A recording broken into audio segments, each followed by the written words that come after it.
अब सोचिए कि आप एग्जाम में बैठे हो और आपको मिल गया 1,66,375 का क्यूब रूट फाइंड आउट करना, then you will take minimum 3 to 4 minutes to solve it.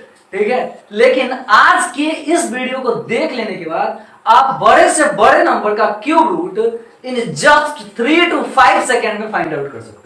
मैं इजीली कहूं तो थोड़ा सा आप दिमाग लगाओगे तो सोच के भी 1,66,375 का क्यूब रूट निकाल सकते हो, या फिर कोई दूसरा भी नंबर हो 9,41,192 का ही क्यूब रूट फाइंड आउट करना हो, then you can find it out in just 3 to 5 second. बस आपको आज का ये वीडियो देखना है, ओके। और ये वीडियो ज्यादा लॉन्ग टाइम का नहीं होगा, जस्ट 7 to 8 मिनट का होगा, लेकिन भरोसा रखो कि आप एक बहुत मजेदार ट्रिक सीखोगे जिसके हेल्प से आप किसी भी बड़े से बड़े नंबर का क्यूब रूट यानी कि घनमूल एकदम 3 to 5 सेकेंड में इजिली फाइंड आउट कर पाओगे, ओके। सो बिना टाइम वेस्ट किए आइए स्टार्ट करते हैं और सीखते हैं कि कैसे बड़े से बड़े नंबर के क्यूब रूट्स को हम लोग इजिली फाइंड आउट कर लें बहुत ही कम टाइम में, ठीक है, और पीछा छुड़ा लें क्यूब रूट से यानी कि घनमूल से, okay. So let us start without wasting our time, let us start.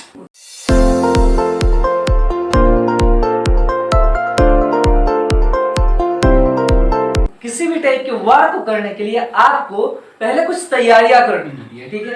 तो पहले तैयारियों के तौर पे हम ये सीखते हैं कि 1 से लेकर और 10 तक का क्यूब कैसे होता है, ठीक है। जैसे 1 है तो 1 का क्यूब क्या होगा, 1 का क्यूब 1 ही होगा, ठीक है। 2 का क्यूब क्या होगा, 2 का क्यूब 8 हो जाएगा। 3 का क्यूब क्या होगा, 3 का क्यूब 27 हो जाएगा।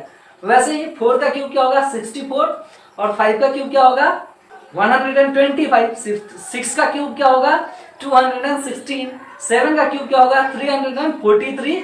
8 का क्यूब क्या होगा, 512।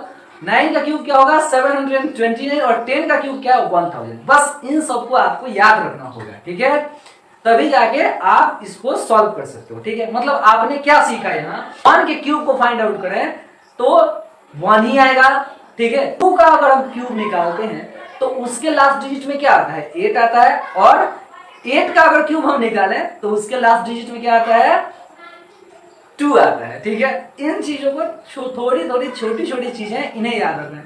वैसे ही 3 का क्यूब निकालोगे तो लास्ट में 7 आएगा, और 7 का क्यूब निकालोगे तो लास्ट में सारे डिजिट्स ऐसे ही होंगे। जैसे कि 4 का क्यूब निकालोगे तो लास्ट में 4 ही आता है, ठीक है, लास्ट वाला जो डिजिट होता है वो 4 ही आता है। 5 के क्यूब को भी निकालते हो तो लास्ट वाला डिजिट 5 ही होता है, ठीक है। 6 के भी क्यूब को निकालते हो तो लास्ट वाला डिजिट 6 ही होता है। 7 के क्यूब को निकालोगे तो वो तो 3 आएगा, इसके बारे में मैंने पहले ही बताया, ओके। तो इन छोटी छोटी चीजों को आपको याद रखना है, इसी के बेसिस पे हम लोग इस वर्ड को जीत सकते हैं। मतलब इन सारे क्वेश्चंस को यानी कि क्यूब रूट्स को इजिली सॉल्व कर सकते हैं। तो आप 1 से लेकर 10 तक का क्यूब जो है याद रखो माइंड में, एंड देखो कि कैसे आप 3 to 5 सेकेंड में बड़े से बड़े क्यूब रूट्स को सॉल्व कर सकते हो, ओके। तो आपको इन नंबर्स का क्यूब रूट निकालना है, ठीक है। बाद आप बस स्टेप को समझो एक बार में और बस आप इजीली इसको सॉल्व कर पाओगे।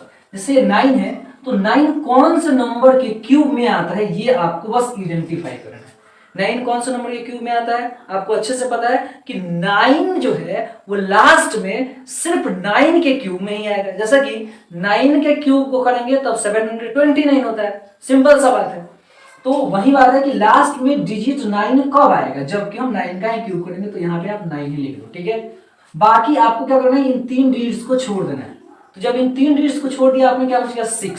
तो आपको देखना है कि 6 कौन से नंबर के क्यूब से जस्ट बाद में आ रहा है, ठीक है। मतलब कि अगर हम देखें तो 1 का क्यूब क्या है, 1 है। 2 का क्यूब क्या है, 8 है, ठीक है। और 3 का क्यूब क्या हो रहा है, 27 है। तो आपको बस ये देखना है कि 6 जो है वो कौन से परफेक्ट क्यूब नंबर के नजदीक आ रहा है, ठीक है। तो 1 ही वह परफेक्ट क्यूब है जो कि 6 से कम है और उसी के नजदीक क्या है, 6 है। तो आपको यहाँ पे 1 ही ले लेना है। लास्ट में जो डिजिट आ रहा है वो कौन से नंबर के क्यूब में आ रहा है ये आपको देख लेना है पहले। उसके बाद आपको क्या करना है कि 3 डिजिट्स को छोड़ देना है और फिर देखना है कि यहाँ पे जो नंबर है उससे जस्ट नजदीक वाला कौन सा परफेक्ट क्यूब नंबर है जो कि उससे कम है, ठीक है। तो ये बस स्टेप आपको फॉलो करना है और लिख देना है। जैसे कि इस क्वेश्चन को आप देखो तो 6 कौन से नंबर के क्यूब में लास्ट डिजिट में आता है, तो वो 6 नहीं है। जैसे कि 6 का क्यूब करोगे आप तो 216 आएगा, ठीक है ना। तो मतलब 6 आया लास्ट में, तो बाकी इन 3 डिजिट्स को छोड़ देंगे हम, ठीक है। और उसके बाद क्या बच गया, तो 17 बच गया। आपको देखना है कि अब कौन सा परफेक्ट क्यूब नंबर जो है वो 17 के नजदीक है और 17 से जस्ट कम है। तो वो कौन सा नंबर है, जैसे 2 का क्यूब करोगे तो 2 का क्यूब तो 8 आएगा, और 3 का क्यूब करोगे तो 27। कौन सा हो रहा है, तो 2 का क्यूब जो कि 18 है, तो आप 2 ही यहाँ पे लिख दोगे, ठीक है ना, बस, ठीक है। आपको नेक्स्ट वाला क्या करना है कि यहाँ पे 5 है लास्ट में, तो आपको इतना तो समझ में आ ही रहा होगा कि 5 कौन से नंबर के क्यूब में लास्ट डिजिट में आता है, तो वो 5 के ही क्यूब में आता है लास्ट डिजिट में, ठीक है। तो यहाँ पे 5 लिख लिया आपने। अब इस 3 डिजिट्स को आपको छोड़ देना है, 91 बच रहा है, ठीक है। तो आपको देखना है कि 91 के पास का परफेक्ट क्यूब कौन सा है, तो वो होगा क्या, 4 का क्यूब 64 और 5 का क्यूब 125 हो रहा है। तो जस्ट कम 91 से कौन है, तो 64 है, क्योंकि 125 वाले को लेंगे तो वो ज्यादा हो जाएगा, तो हम किसको लेंगे, 64 वाले को लेंगे। और 64 किसका क्यूब होता है, 4 का, तो यहाँ पे 4 लेंगे, 45 होता है। इसको भी आप सिंपली समझ लो, यहाँ पे 5 है तो क्या आएगा लास्ट में डिजिट, 5 ही आएगा, ठीक है ना। तो यहाँ पे जो बच रहा है वो 375 को छोड़ देना है आपको, 166 आ रहा है। तो देखना है कि 166 के नियरेस्ट परफेक्ट क्यूब नंबर कौन सा है, और कम भी, ठीक है।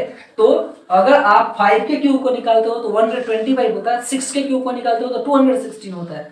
तो 216 ज्यादा हो जा रहा है, इसलिए आप कम वाले को लोगे, किसको, 5 वाले को लोगे। और यहाँ पे 5 ही आपका आंसर हो जाएगा 55। कितना सिंपल है। यहाँ पे भी वैसे ही 9 आ रहा है, तो मतलब कि यहाँ पे क्या आना चाहिए था, 9 ही आना चाहिए था, सिंपल सा बात है, ठीक है। और यहाँ से 3 डिजिट्स को छोड़ दिए तो आपके पास क्या बच गया, 328 बच गया। आपको देखना है फिर से कि 328 से जस्ट नजदीक में और कम कौन सा परफेक्ट क्यूब है।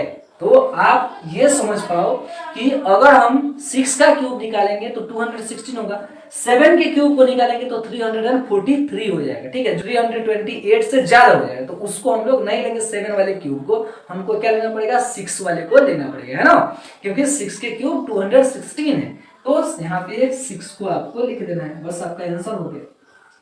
सबसे सिंपलेस्ट मेथड है, बस आपको थोड़ा सा प्रैक्टिस का जरूरत है। यहाँ पे भी लास्ट में 2 है, तो आप इतना तो समझ में पा ही रहे हो कि 2 किसके क्यूब के लास्ट में आता है, तो वो कौन सा नंबर है, 8, क्योंकि 8 के क्यूब में ही लास्ट डिजिट में क्या आएगा, 2 आएगा, ठीक है ना।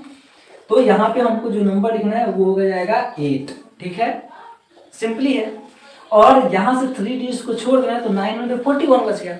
फिर आप देखो कि कौन सा परफेक्ट क्यूब नंबर 941 से जस्ट नजदीक हो रहा है और कम हो रहा है। तो आपके पास 2 चॉइसेस है, पहला है 9, क्योंकि 9 का क्यूब क्या है, 729, और दूसरा है 10 का क्यूब क्या है, 1000 है, ठीक है। तो 1000 तो ज्यादा हो जा रहा है, मतलब हमें 729 को ही लेना पड़ेगा इसके कम के फॉर्म में। तो आप क्या लोगे, 729 वाले को, और 729 किसका क्यूब है, 9 का, तो यहाँ पे हो गया 9।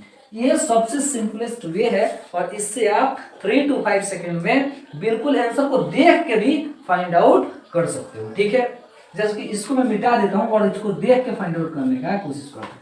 तो आपको समझना है, लास्ट में 5 है तो 5 आएगा, तीनों को छोड़ दिए तो 5 का क्यूब ही होता है जो कि इससे जस्ट नजदीक है, तो 5 ही दे देंगे।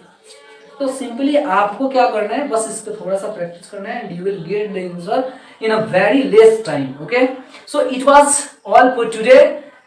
See you soon in the next episode with a new and very interesting topic again. So thank you for today.